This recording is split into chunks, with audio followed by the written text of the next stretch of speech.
सो दोस्तों, एक और नया दिन और मैं बलजीत परमार हाजिर हूँ एक नई कहानी, नया किस्सा लेके।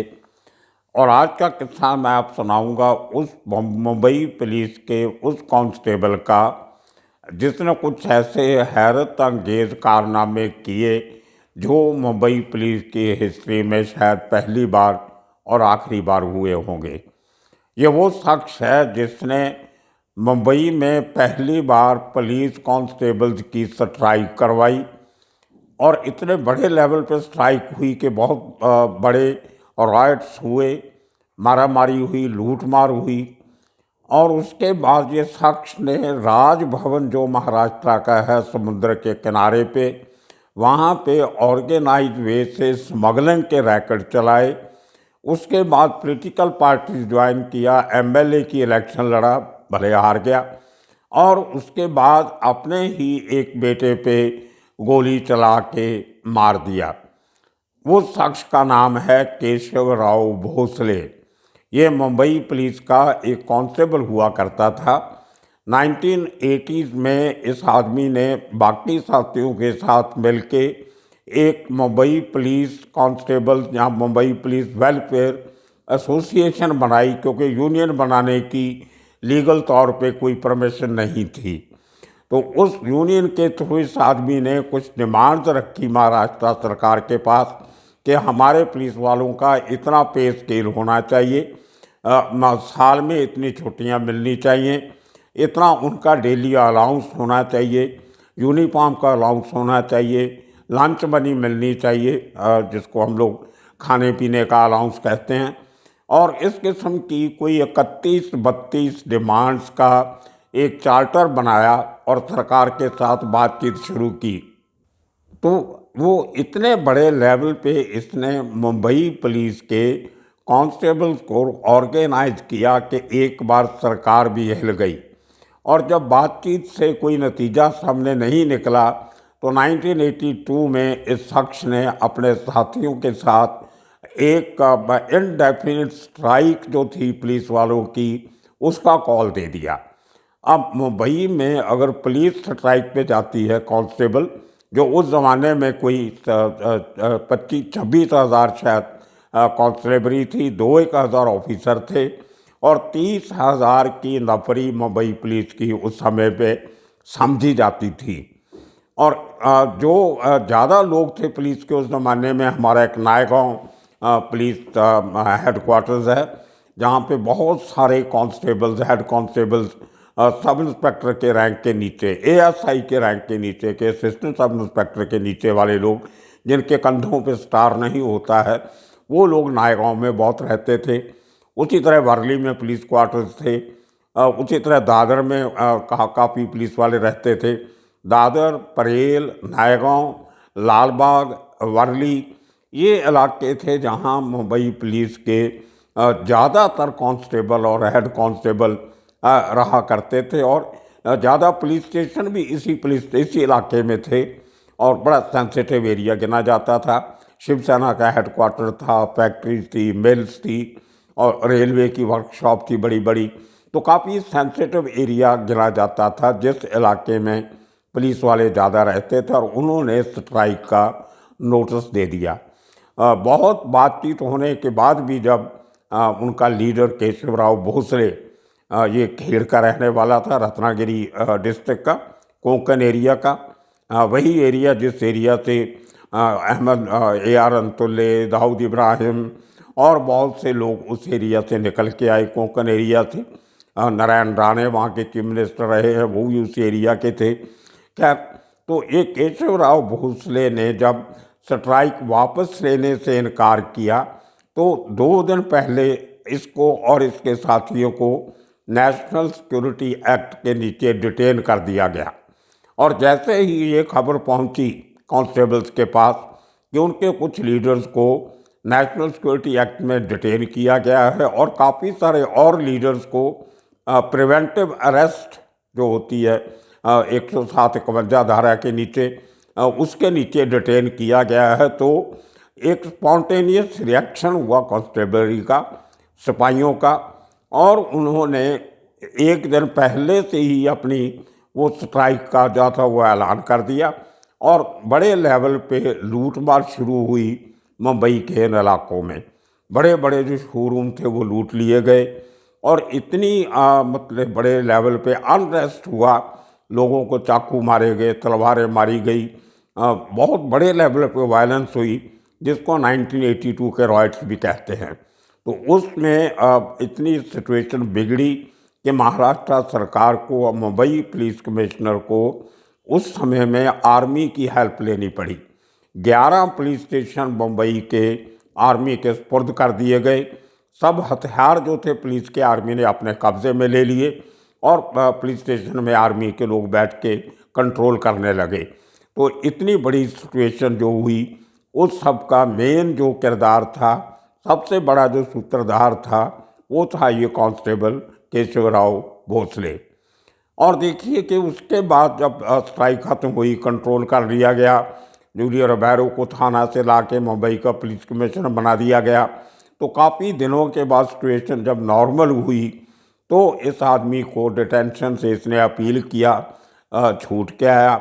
और जेल में जब इसको अंदर डिटेंशन था तो इसकी मुलाकात कुछ स्मगलर लोगों से होती है, जो मुंबई में उस ज़माने में दो चीज़ों की 82-84 में स्मगलिंग बहुत ज़ोरों से होती थी।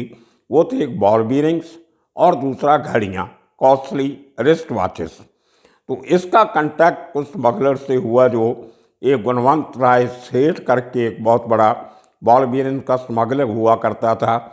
उसके कुछ लोग किसी वायलेंस के चक्कर में जेल में थे और बाकी कुछ और कांस्टेबल जो डिटेन किए गए थे वो भी इसके साथ थे। तो वो एक ऐसा दौर था जब वो कांस्टेबल जो लीडर बनना चाहता था अपने सिपाहियों का, और उसको डिटेन किया गया। तो उसकी स्मगलर से मुलाकात के बाद उसको ये एहसास हो गया था कि अब वापस तो मुझे पुलिस में लिया नहीं जाएगा, नौकरी से डिसमिस कर दिया जाएगा, तो और काम धंधा क्या करें। तो उसके दिमाग में वो जो स्मगलर उसको मिले कस्टडी में, उनसे उसने सांठगांठ किया कि बाहर आके मैं आपके साथ स्मगलिंग का काम करूँगा। तो बाहर निकल के इसने गुणवंत राय सेठ के साथ बॉल बीयरिंग्स, जो बहुत कॉस्टली उस ज़माने में आइटम में गिनी जाती थी, उसमें वो हिंदुस्तान में बनते नहीं थे, तो हांगकांग से और यूरोप से भी आते थे, लेकिन वो बहुत कॉस्टली होते थे। तो चाइना के बने हुए तो हांगकांग आते थे या ताइवान से आते थे।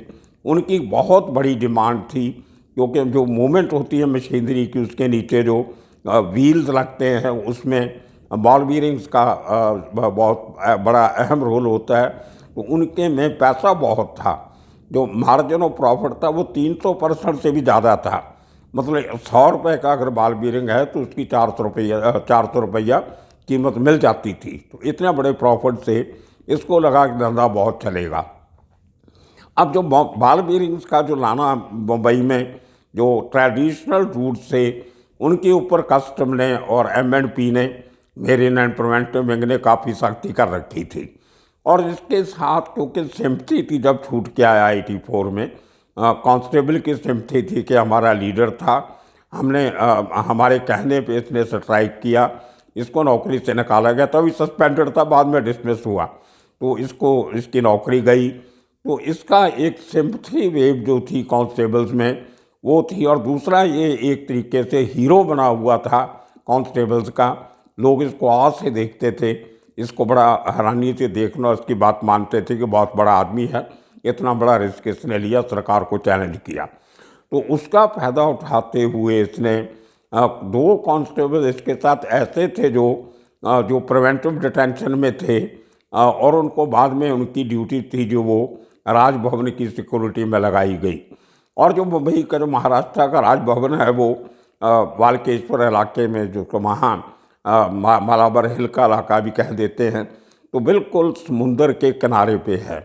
राजभवन के 3 तरफ समुंदर लगता है, खाली जो उसका गेट है वो ज़मीन से जुड़ा हुआ है। तो भोसले का दिमाग काम किया, इसने गुणवंत राय सेठ के लोगों के साथ थ्रू उस स्मगलर को मिला। बहुत सारी कंसाइनमेंट्स जो थी स्मगलिंग की, वो समुंदर से, बड़े जहाज़ से छोटी बोट में रख के ट्रांसफ़र करके, जिसको होड़ी कहते थे, उसको राजभवन का जो प्राइवेट बीच है, एक राजभवन का अपना एक बीच है जहाँ पे कोई नहीं जा सकता है। राजभवन के बीच के साथ बनावट ऐसी है कि बाहर से लोग वहाँ एंट्री नहीं कर सकते। सीधा राजभवन से निकलो गेट से, जो समुद्र वाला गेट है, तो आप काफ़ी एरिया में गवर्नर जो है, उनके बच्चे, उनकी फैमिली, राजभवन का स्टाफ, वो वहाँ पे समुद्र पे सैर करते थे और समुद्र का नज़ारा देखते थे। जो वीआईपी बाहर से आते थे उनको समुद्र दिखाया जाता था वहाँ बैठा के। तो वो एक्सक्लूसिवली प्राइवेट बीच जो राजभवन का था, वहाँ पे खाली पुलिस के 2-3 कांस्टेबल का पहरा रहता था कि बाहर से कोई आके अंदर गड़बड़ नहीं करे। तो उस बीच का फ़ायदा उठा के पुलिस वालों से मिल के केशवराव भोसले ने बाल बीरन की स्मगलिंग शुरू की गुणवंतराय सेठ के साथ मिल के। और अंदर राजभवन के अंदर एक जो डिटेंशन ऑर्डर में एक जो ऑफिसर का नाम लिया गया है, उसका नाम था सबनीस। और वो सबनीस शायद जो ट्रांसपोर्ट का विंग होता है अंदर, उसमें काम करता होगा, क्योंकि समुंदर से वो माल ट्रांसफ़र करके राजभवन के अंदर लाया जाता था और राजभवन के अंदर से गाड़ियों में या छोटे टेम्पू में उसको ट्रांसफ़र करके राजभवन से निकाला जाता था। तो ये पूरा मास्टरमाइंड जो था गुणवंत सेठ के साथ मिल के भोसले और उसके साथी ने और सबनीस ने किया। इसकी खबर जब पुलिस को लगती है तो वो पुलिस नहीं, कस्टम को और मेरीन एंड प्रिवेंटिव विंग को, डीआरआई को, जितनी एंटी स्मगलर एजेंसीज होती हैं वो अपना, जिसको हम बोलते हैं, स्क्रूटाइट्स करती हैं। तो बाल बीरन की स्मगलिंग जो है वो उसको कंट्रोल किया जाता है। गुणवंतराय सेठ को डिटेन किया जाता है, बाद में पता नहीं क्या हुआ केस का। लेकिन उस बाल बीरन खत्म होने के बाद अब केशवराव भोसले को एक लालच पड़ गया था, उसको एक जगह मिल गई थी, एक सेफ एंट्री पॉइंट मिल गया था स्मगलिंग गुड्स का, तो उसने अपना काम जारी रखा। तो गुणवंतराय सेठ से अलग होने के बाद केशवराव भोसले ने एक नॉन स्मगलर था उस ज़माने पे गुजरात कोस्ट का, उसका नाम था यूसुफ हीरो। बहुत हैंडसम आदमी था और यूसुफ नाम के बहुत स्मगलर थे। तो उनमें उसको डिफ्रेंशिएट करने के लिए यूसुफ पटेल था, यूसुफ राय था, यूसुफ पाक बोरिया था, ऐसे कई किस्म के गुजरात कोस्ट और मालाबार कोस्ट पे, महाराष्ट्र कोस्ट पे यूसुफ नाम के आदमी स्मगलिंग के धंधे में थे। तो ये क्योंकि थोड़ा हैंडसम था, हीरो जैसा लगता था, तो इसका निकनेम हीरो पड़ गया। और जो लोकल जो स्मगलर थे मुंबई में उस ज़माने में, हाजी मस्तान तो रिटायर हो गया था, दाऊद और उसके लड़के लोग काम थोड़ा बहुत करते थे, उसी तरह बाकी पठान गैंग के कुछ लोग भी स्मगलिंग में लगे हुए थे। यूसुफ पटेल काफ़ी थोड़ा एक्टिव था, तो उनके साथ इसकी दाल नहीं गली केशव भोसले की। उसने यूसुफ हीरो को गुजरात से इनवाइट किया कि मैं आपको रास्ता दिखाता हूँ, आप मेरे साथ मुंबई में आके स्मगलिंग कीजिए, गोल्ड की स्मगलिंग या रिस्ट वॉचेस की या बाल बीरन की, जो भी आप मंगवा सकते हो, तो मैं आपको सेफ एंट्री देता हूँ माल बाहर निकालने का। तो यूसुफ हीरो के साथ भोसले की संधि होती है, इनका एग्रीमेंट होता है। तो जो पहली कंसाइनमेंट आती है वो बहुत कॉस्टली घड़ियों की आती है, रिस्ट वॉचेस की, जो उस ज़माने में 84 में 2 करोड़ रुपए की घड़ियाँ समुद्र के रास्ते से राजभवन के बीच में लाई गई और राजभवन का वो जो समुद्र वाला गेट था उसके अंदर ला के सबनीस के कब्जे में रखी गई। अब सवाल था कि वो टेम्पू या व्हीकल जिसमें रख के बाहर ले जानी थी उसका इंतज़ाम नहीं हो रहा था और वो जो कंसाइनमेंट है वो कस्टम पकड़ लेता है। बहुत बड़ा बवाल होता है राजभवन की सिक्योरिटी को लेके, वीआईपी सिक्योरिटी को लेके। वही राजभवन जहाँ देश का प्रेसिडेंट भी आके रुकता था, वही राजभवन जहाँ पे प्राइम मिनिस्टर आके रुकते हैं। बड़े बड़े दूसरे राज्यों, दूसरे कंट्रीज से जो वीआईपीज आते थे ऑफिशियल टूर पे, वो भी काफ़ी लोग राजभवन के गेस्ट हाउस में रुकते थे। तो एक बहुत बड़ा एक बवंडर मचा महाराष्ट्र में कि इतने बड़ी हाई सिक्योरिटी एक जगह की सिक्योरिटी जो है वो ब्रीच की गई है। और वहाँ तक भी कहते थे कि अगर वहाँ से वो आमदन एम्यूनिशन भी लेके आ जाए वो भी निकल जाएगा तो मुंबई की और महाराष्ट्र की सिक्योरिटी को, सेफ्टी को, लोगों की सेफ्टी को खतरा हो सकता था।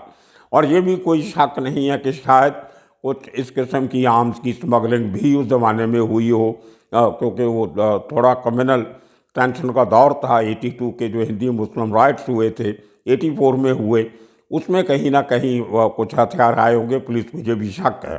तो लेकिन उसकी कभी पुष्टि नहीं हो सकी। लेकिन राजभवन की सिक्योरिटी में ब्रीच हुई, ये अपने आप में बहुत बड़ी बात थी। उसको बहुत सीरियसली लिया गया। सेंट्रल एजेंसीज और महाराष्ट्र एजेंसीज की मीटिंग हुई, उनमें फैसला किया गया कि इमीडिएटली केशवराव भोसले को कॉफ़ीपुसा में डिटेन किया जाए। उसमें वो जो ग्राउंड्स प्रिपेयर की गई और बड़ी जल्दी महाराष्ट्र, क्योंकि जो ऑर्डर है वो कस्टम प्रिपेयर करता है और उसकी जो इम्प्लीमेंटेशन है वो स्टेट गवर्नमेंट करती है। होम डिपार्टमेंट जो स्टेट का होता है वो करता है। तो ऑर्डर तैयार होने के बाद रातों रात केशवराव भोसले को उठाया जाता है और उसको कॉफ़ीपुसा के नीचे 2 साल के लिए जेल भेज दिया जाता है। तो जेल में बैठ के उसका एक प्रोसीजर होता है कि जो पकड़ा गया आदमी है वो कॉफ़ीपुसा का ऑर्डर क्वैश करवाने के लिए, ख़त्म करवाने के लिए स्टेट होम डिपार्टमेंट में अपील कर सकता है।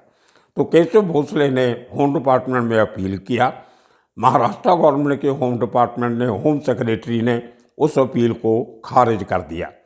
और उसके बाद केशव भोसले की बीवी आशा, उसका नाम था आशा भोसले, अब ये तो जेल में था, तो आशा भोसले अपने हस्बैंड की इंस्ट्रक्शन पे उसने हाई कोर्ट में अपील किया। हाई कोर्ट में लंबी चौड़ी बहस हुई, उसमें सब जो कानूनी नुक्ते होते हैं वो सब पे डिस्कस हुआ। कस्टम ऑफिसर को समन किया गया, होम सेक्रेटरी को समन किया गया, पूछा गया आपने किस बेस पे इसको आपने कॉफ़ीपुसा के अंदर 2 साल के लिए डिटेन किया है। वो लंबी चौड़ी बहस के बाद जब डॉक्यूमेंट दिखाए गए, इसकी इन्वॉल्वमेंट दिखाई गई, इसका पुराना हिस्ट्री किस्सा बताया गया कोर्ट को, तो हाई कोर्ट से भी वो केस रिजेक्ट होता है। अब देखिए इन लोगों का क्राउड कैसे होता है।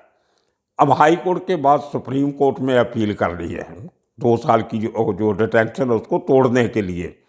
और मैं जब वो केस स्टडी कर रहा था, मैंने उस ज़माने के जो कस्टम के बड़े ऑफिसर थे, मिस्टर सेखों थे, दूसरे थे, नरेंद्र भारद्वाज थे, उन लोगों से बात की, कुछ क्राइम ब्रांच के ऑफिसर से बात की, होम डिपार्टमेंट के ऑफिसर से बात की जिनको कुछ याद था।